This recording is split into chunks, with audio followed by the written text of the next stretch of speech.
A política do café com leite. Procure fazer um exercício mental. Volte na história do Brasil uns 100, 120 anos, por volta de 1910. O Brasil daquela época, obviamente, não era como o Brasil de hoje. O Brasil de 1910 era um país basicamente agrário e rural. E quem comandava a política eram os chamados coronéis. Coronel era a alcunha, era uma espécie de título social dado ao latifundiário, aos grandes proprietários de terras. Então os coronéis eram os grandes fazendeiros que eram os chefes políticos dos municípios do interior.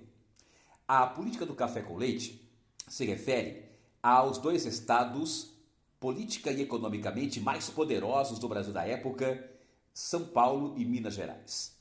São Paulo representando o café e Minas Gerais representando a produção leiteira, embora Minas também fosse uma potência na produção cafeeira.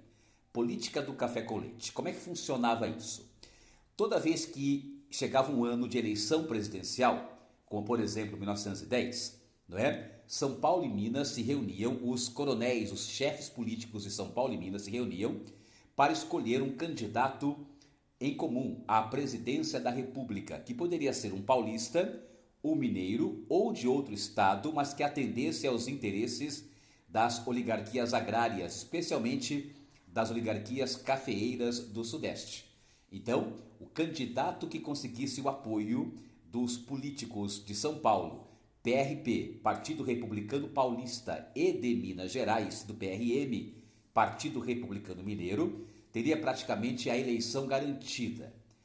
Mas cuidado que essa relação nem sempre foi pacífica e harmônica. Houve momentos, durante a República Velha, o Brasil de 100 anos atrás, 120 anos atrás, em que São Paulo e Minas não chegaram a acordo, a um consenso sobre quem deveria ser o candidato à presidência da República. Houve momentos que São Paulo e Minas racharam o café com leite, São Paulo apoiando um candidato e Minas Gerais apoiando um outro candidato, como aconteceu justamente no ano de 1910.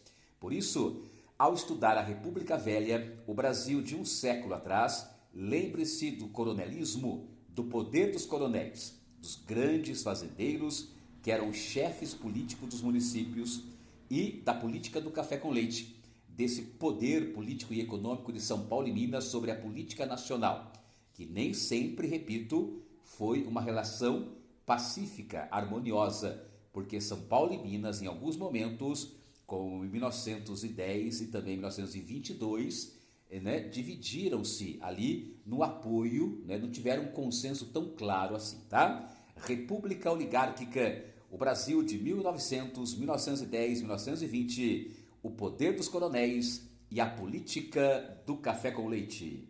Abraços pedagógicos.